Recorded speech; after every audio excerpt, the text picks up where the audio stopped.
AB classes YouTube channel में आप सभी का स्वागत है। आज हम लोग समझेंगे ब्रेक इवन चार्ट और इसका एनालिसिस। ये जो आज का टॉपिक है एकदम इंपॉर्टेंट टॉपिक है, क्योंकि एग्जाम में कई बार इस पर क्वेश्चन पूछा जा चुका है और आपको भी इसको समझना है, क्योंकि एग्जाम में आगे भी पूछा जा सकता है। और समझने के लिए वीडियो पूरा देखना है और जो मैं समझाऊंगा उसको ध्यान से सुनना है, समझ में जरूर आएगा। तो चलते हैं, स्टार्ट करते हैं। तो यहां पर हमने क्या लिखा, ब्रेक इवन चार्ट। इसको शॉर्ट में हम लोग क्या बोलते हैं, बीईसी। जब भी आप हमारी पीडीएफ पढ़ेंगे जो एबी क्लास एप्लीकेशन के अंदर, तो वहां पर बहुत बार मैंने शॉर्ट में बीईसी यूज किया है, जिसका मतलब आप लोग समझ जाएं क्या है ब्रेक इवन चार्ट। यहां पर हमें ब्रेक इवन चार्ट को ड्रॉ करना सीखना है, उसमें जो भी पॉइंट आएंगे उनको एक्सप्लेन करना भी सीखना है। तो दोनों काम हम बिल्कुल पॉइंट टू पॉइंट करते चलेंगे, ड्रॉ भी करेंगे और समझेंगे भी। सबसे पहले ड्रॉ करने के लिए हमें क्या करना है, एक वर्टिकल ऐसी लाइन खींच देना। कैसी? ऐसी वर्टिकल लाइन खींचना है। और यहां से हमें क्या करना है, एक हॉरिजॉन्टल लाइन खींच लेना है। कौन सी? एक हॉरिजॉन्टल लाइन खींच लेना है। ऐसा एरो बना देना है और इधर भी एक एरो बना देना है। यहां पर हम क्या लिखेंगे, नंबर ऑफ यूनिट्स। क्या लिखेंगे? Number of units. Number of units क्या होती है अभी मैं बता रहा हूं। Number of units, number of units का मतलब है जो प्रोडक्ट हम अपनी कंपनी में मैन्युफैक्चर कर रहे हैं, हमारी कंपनी में जो प्रोडक्ट मैन्युफैक्चर हो रहे हैं उनकी संख्या। जैसे मान लो हमने एग्जांपल के लिए लिया कि हम अपनी कंपनी में 1000 प्रोडक्ट का मैंने टारगेट रखा। क्या रखा? 1000 प्रोडक्ट का क्या टारगेट रखा बनाने का। तो ये 1000 प्रोडक्ट कहां दिखाई देंगे, यहां पर हम क्या करेंगे, 1000 प्रोडक्ट को अचीव करेंगे। तो ये क्या हो गया, प्रोडक्ट हो गया। दूसरा, इस पे जो ये लाइन है यहां पर दिख रही है, ये लाइन जो वर्टिकल लाइन दिख रही है, इसे हम बाई भी बोल सकते हैं, कई अलग अलग बुकों में अलग अलग लिखा हुआ है, इसको हम एक्स भी बोल सकते हैं। तो यहां पर हम लोग क्या लिखते हैं, कॉस्ट रेवेन्यू। क्या लिखेंगे? रेवेन्यू। रेवेन्यू। तो यहां पर हम लोग क्या लिख देंगे, रेवेन्यू। तो हमने उसको साफ करके थोड़ा अच्छा लिख दिया। क्या लिखा? रेवेन्यू या फिर कॉस्ट। अब रेवेन्यू कॉस्ट क्या होती है?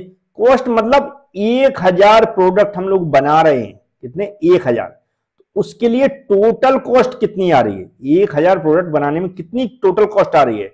और जब 1000 प्रोडक्ट हम लोग बेच रहे हैं तो उसमें कितना रेवेन्यू जनरेट हो रहा है। जैसे एग्जांपल, हमने 1000 प्रोडक्ट मान लिए, टारगेट डिसाइड किया 1000 प्रोडक्ट बनाना है। उसमें मैंने ऐसा मान लिया 1000 प्रोडक्ट को बनाने में जो कॉस्ट आ रही है, कितनी आ रही है, हमने मान लिया कि 1 लाख रुपए कॉस्ट आ रही है।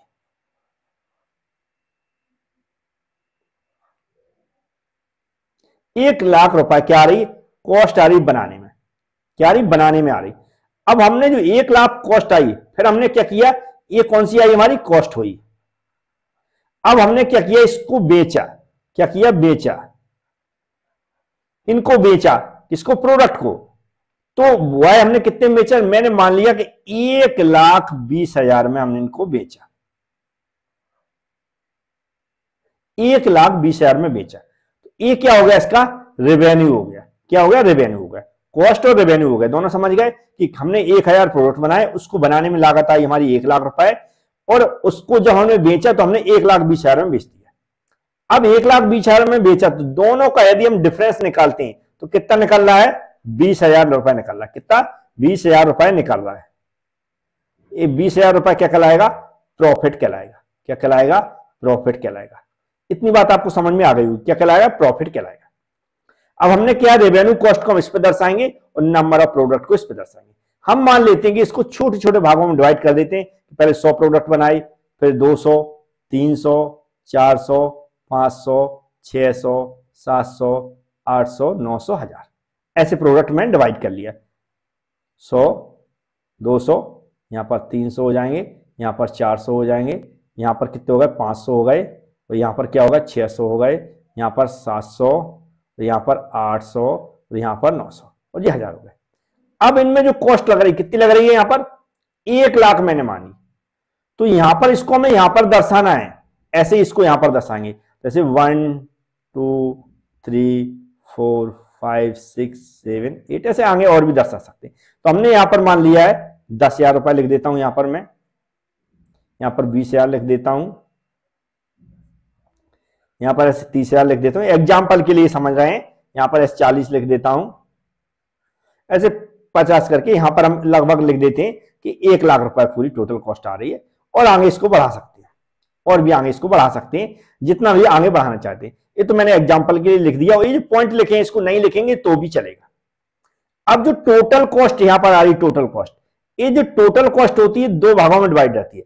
एक तो होती है फिक्स्ड कॉस्ट, कौन सी फिक्स्ड कॉस्ट होती है, और दूसरी होती है हमारी वेरिएबल कॉस्ट। कौन सी? Variable cost. 2 कॉस्ट होती है, फिक्स्ड कॉस्ट और वेरिएबल कॉस्ट। इन दोनों को कॉस्टों को मिला के हमारी क्या बनती है? टोटल कॉस्ट बनती है। तो हमने मान लिया कि जो हमारी फिक्स्ड कॉस्ट है, जो फिक्स्ड एकदम फिक्स है, इसको मैंने मान लिया हमारी 20,000 कैसी है? फिक्स्ड कॉस्ट है। ऐसा यहां पर लिखना भी पड़ता है, लाइन भी बनाना पड़ती है। कैसी लिख देंगे हम? Fixed cost. मतलब 20,000 रुपए ऐसी कॉस्ट है कि आपके प्रॉफिट लॉस और प्रोडक्शन से कोई मतलब नहीं। जैसे कि अगर हमने एक प्लांट डाला, हमने उसके लिए जमीन खरीद ली, पूरा कंस्ट्रक्शन कराया, उसके लिए मैंने लोन लिए। अब जो लोन जो लिए उसकी ईएमआई बैंक हर महीने लेगा। तो जो आपकी ईएमआई जाएगी, जो लोन लिए आपने किसी बिल्डिंग के बनाने के लिए या जमीन खरीदने के लिए या मशीनरी खरीदने के लिए, उस लोन पर जो ब्याज लगेगा वो भी फिक्स रहेगा। आपका प्रोडक्शन इधर दिखा, नंबर ऑफ प्रोडक्ट दिखाया, इस पे मैंने कहीं भी स्टार्टिंग यहां से 0 से नहीं किया। ये 0 से स्टार्टिंग इसलिए नहीं किया कि ये जो फिक्स्ड कॉस्ट रहती है ये एक बार आपकी स्टार्टिंग में लगेगी। हमने मान लिया कि एक एग्जांपल के लिए 1000 प्रोडक्ट का टारगेट बनाया, हम इतनी यूनिट है मेरी छोटी, उस पर हमारे कितने लग रहा है? 20,000 रुपए फिक्स्ड कॉस्ट है कि इतनी हर पर मंथ मेरी जाना ही है। तो इसमें कोई परिवर्तन नहीं होने वाला फिक्स्ड कॉस्ट में। आपका प्रोडक्शन हो या ना हो, आपको लाभ हो ना हो, हानि हो लाभ हो, आपका प्लांट बंद हो जाए, इससे भी कोई मतलब नहीं। ये कॉस्ट आपकी लगती रहेगी। तो ये हो गई हमारी फिक्स्ड कॉस्ट। दूसरी होती है वेरिएबल कॉस्ट। ये आपके प्रोडक्शन के आधार पर चलती हैं। क्या? प्रोडक्शन के आधार पर चलती हैं। और वेरिएबल कॉस्ट और फिक्स्ड कॉस्ट, जो दोनों कॉस्टों को मिला के क्या बनती है? हमारी टोटल कॉस्ट बनती। कौन सी बनती? टोटल कॉस्ट बनती। और टोटल कॉस्ट कहां से स्टार्ट होती है प्रोडक्ट की? कहां से? जो इसका पॉइंट होता है, कौन सा? फिक्स्ड कॉस्ट वाली लाइन का जो पॉइंट होता है, जैसे मान लो 20,000 है, तो यहां से ऊपर जो कॉस्ट जुड़ेंगी वो वेरिएबल कॉस्ट होंगी, और फिर जो हमारी फिक्स्ड कॉस्ट और वेरिएबल कॉस्ट जोड़ देंगे वो क्या हो जाएगी? हमारी टोटल कॉस्ट हो जाएगी। तो यहां से जो हम चार्ट बनाएंगे, बिल्कुल ऐसी लाइन डालना हमें, जैसे मैं यहां पर दिखा रहा हूं। बिल्कुल ये क्या कहलाएगी? हमारी टोटल कॉस्ट कहलाएगी। ये लाइन कौन सी कहलाएगी? टोटल कॉस्ट वाली लाइन कहलाएगी। इसके बीच में यहां से, जो यहां से यहां तक शो कर रही लाइन, यहां तक चलेंगे, ये कौन सी कॉस्ट हो जाएंगी? हमारी वेरिएबल कॉस्ट हो जाएंगी। वेरिएबल कॉस्ट ऐसी कॉस्ट हैं जो प्रोडक्शन के आधार पर कम और ज्यादा होती रहती हैं। जैसे कि प्रोडक्शन हो रहा है, अब जो प्रोडक्ट हम बना रहे हैं, तो प्रोडक्ट जितने बना रहे हैं उसके अकॉर्डिंग हमारा रॉ मटेरियल खरीदेंगे हम लोग। उस पे जो डेली बेसिस लेबर होती है, उस लेबर में भी परिवर्तन होगा। हमारी ट्रांसपोर्टेशन कॉस्ट पे भी इफेक्ट पड़ेगा, क्योंकि प्रोडक्शन जैसा हम कर रहे हैं वैसे इफेक्ट पड़ेगा। हमारी कंपनी के अंदर जो वर्क हो रहा है वह भी किसके आधार पर होंगे? जो प्रोडक्शन हम कर रहे हैं उसके आधार पर होंगे। जितना भी प्रोडक्ट हम लोग मैन्युफैक्चरिंग कर रहे हैं, तो उस आधार पर जो हमारे लॉसेस भी होते हैं, टूट फूट भी होती रहती है, वो सब कॉस्टें किस में शामिल होती हैं? वेरिएबल कॉस्ट में शामिल होती हैं। और जो वेरिएबल कॉस्ट ही होती हैं जिनके आधार पर जो प्रॉफिट होता है वह कम ज्यादा होता रहता है। तो इस तरह हमने क्या किया, जो हमारी इस तरह फिक्स्ड कॉस्ट के बाद प्लस कौन सी हो जाती है? वेरिएबल कॉस्ट हो जाती है, जो कि यहां पर आपको देख रहे हैं, प्लस वेरिएबल कॉस्ट हो जाती है, और टोटल कॉस्ट बनती है। टोटल कॉस्ट का पॉइंट कहां से स्टार्ट होता है? फिक्स्ड कॉस्ट के बाद होता है। ये जो वेरिएबल लाइन चल रही है आपको, ये यहां पर ये बताती है कि जो हमारे अब इधर प्रोडक्ट बनते जा रहे हैं, नंबर ऑफ प्रोडक्ट, इधर क्या हो रही? कॉस्ट बढ़ती जा रही। तो दोनों के हम पॉइंट इधर से इसको लाएंगे, इधर से इसको लाएंगे, ऐसे पॉइंट बनते बनते एक ऐसी लाइन हो गई। अब नेक्स्ट लाइन होती है रेवेन्यू की। प्रोडक्ट हमारे बन गए हैं, अब प्रोडक्ट हमें बेचना है, क्या प्रोडक्ट बेचना है, और प्रोडक्ट बेचना है, प्रोडक्ट में क्या इधर नंबर ऑफ प्रोडक्ट चलेंगे और इधर क्या चलेगा, जो भी कॉस्टिंग है वो चलेगी। तो उसके लिए हम लोग क्या करते हैं, बिल्कुल जीरो से स्टार्ट करते हैं, सीधी लाइन चलती, ऐसी सीधी चलती कि दोनों बराबर डिवाइड हो, ये भी ए लाइन और ए लाइन के बिल्कुल बीच में चलती लाइन ऐसी चलती हुई जाती है, ऐसी हमें बिल्कुल लाइन खींच देना। इसका क्या मतलब होता है वो भी अभी मैं बताता हूं। ऐसी लाइन जाएगी, ये कौन सी होती है, रेवेन्यू की लाइन होती है, कौन सी, रेवेन्यू की, ये रेवेन्यू की लाइन है। मतलब हमारे नंबर ऑफ प्रोडक्ट बेच रहे, मैंने 100 प्रोडक्ट बेचे तो उसमें मान लिया मैंने कॉस्ट कितनी आई, 1000 रुपए आई, है ना। ऐसे 200 प्रोडक्ट बेचे तो उसमें जो कॉस्ट आई वो यहां से हम देखेंगे इतनी कॉस्टिंग आई है, ऐसे चलेगा ग्राफ। ऐसे हमने 300 प्रोडक्ट बेचे, ऊपर को चलेगा। हमें यहां पर इंपॉर्टेंट देखना क्या है, जो हमारी टोटल कॉस्ट वाली लाइन कौन सी, ये टोटल कॉस्ट वाली लाइन है, कौन सी, ए वाली जो लाइन ये देख रही, ए वाली टोटल कॉस्ट वाली लाइन है जो यहां से ऐसी गई है। और जो हमारी रेवेन्यू वाली लाइन है ये किस पॉइंट पर कट कर रहे हैं, ये किस पॉइंट पर कट करते हैं। तो यहां पर हम देख रहे हैं ये कौन से, इस पॉइंट पर कट कर रहे हैं, ये पॉइंट दिख रहा है, इस पॉइंट को हम क्या बोलेंगे, ब्रेक इवन पॉइंट। क्या बोलेंगे, break even point, break even point. इसको हम डॉट डॉट से दर्शा देंगे कि कौन सा ऐसे कितने प्रोडक्ट में हमारा क्या हो रहा है, ब्रेक पॉइंट मिल रहा है, ऐसे हमें यहां पर ऐसा शो कराते हैं डॉट डॉट से।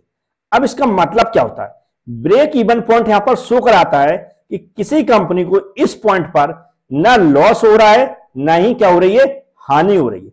मतलब हमने जो लागत लगाई है वह हमने लगभग ऐसे इस ग्राफ से देखें तो लगभग 400 से ऊपर, लगभग 400 से कुछ प्रोडक्ट मैंने बेच दिए और उसकी जो लागत 400 प्रोडक्ट से ऊपर बेचे तो हमारी कंपनी में जो मैंने लागत लगाई थी वह हमारी निकल आई है। अब इस पॉइंट पर ना हम लॉस में है ना ही हानि में है, नो लॉस नो प्रॉफिट।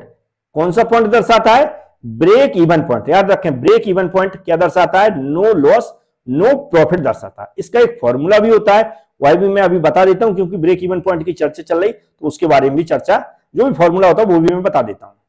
तो जो ब्रेक इवन पॉइंट, याद रखें इसी पॉइंट की बात कर रहा हूं, ब्रेक इवन पॉइंट। मैं यहीं पर लिख देता हूं ब्रेक इवन पॉइंट।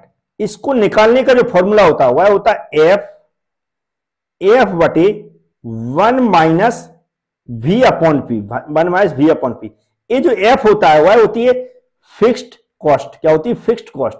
और जो वी होता है, वी ये होती है हमारी वेरिएबल कॉस्ट। क्या कौन सी होती है, वेरिएबल कॉस्ट। और एफ क्या हो गया, हमारे फिक्स्ड कॉस्ट हो गई। वी में F means fixed cost, V means variable cost, और पी जो यहां पर दिख रहा है जो पी, ये होता है हमारा पी इक्वल होता है यहां पर हमारा selling price of each unit, selling price of each unit.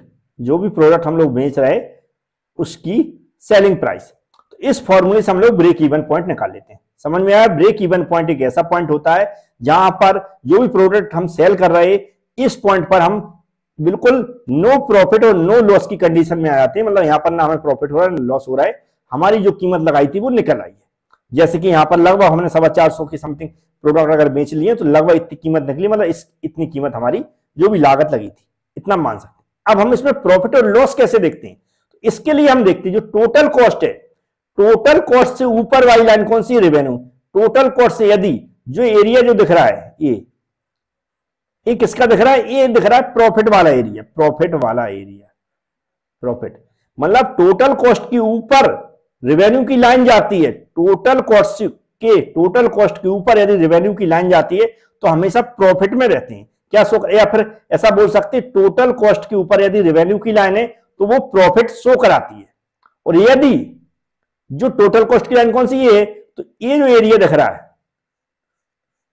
ये जो है ये क्या दिखा रहा है, यहां पर लॉस की कंडीशन दिखा रहा है। क्या लॉस, हम लिख देते हैं यहां पर जो दिखा रहा है, ये जो हैचिंग वाला एरिया दिखा रहा है, ये लॉस मतलब हानि दिखा रहा है। यदि टोटल कॉस्ट के नीचे रेवेन्यू की लाइन है, टोटल कॉस्ट के नीचे रेवेन्यू की लाइन है, जो लाइन देख रहे हैं ये क्या है, रेवेन्यू की लाइन है, और ये टोटल कॉस्ट के नीचे है, तो जो एरिया मैंने हैचिंग किया ये दिखा रहा है लॉस दिखा रहा है। मतलब यहां तक हम लोग लॉस में चले, धीमे धीमे ग्राफ बढ़ा, लॉस में चले, और यहां पर उसने टोटल कॉस्ट को कट किया। यहां पर हम बिल्कुल बराबर की स्थिति में आ गए, फिर हमारा धीमे धीमे रेवेन्यू बढ़ा और हम प्रॉफिट की स्थिति में आए।